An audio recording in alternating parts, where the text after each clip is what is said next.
Kongresista nanindigang walang kinalaman sa politika ang pagpapatalsik kay Congressman Kiko Barsaga. Detalye ng balita mula kay Tina Nolasco, RH9. Good morning, Tita Teens.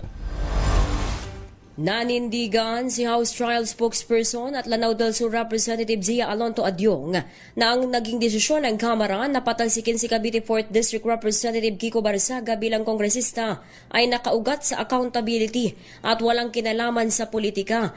Ito'y matapos pagtibayin ng Kamara ang Committee Report No. 298 ng Committee on Ethics and Privileges na nagre-rekomendang patalsikin si Barsaga sa pagiging kongresista dahil sa disorderly behavior o asal na hindi angkop sa isang miyembro ng Kongreso at mga paglabag sa mga patakaran at etikal na pamantayan ng Kamara. Sa kapihan sa Manila Bay, itinanggi din ng kongresista ang mga espekulasyon na pinag-initan umano si Barsaga dahil sa kanyang pagsuporta kay Vice President Sara Duterte na nahaharap naman sa impeachment complaint. Ito si RH19 na Nolasco para sa DZRH, una sa Pilipinas, una sa Pilipino. Maraming salamat, Tina.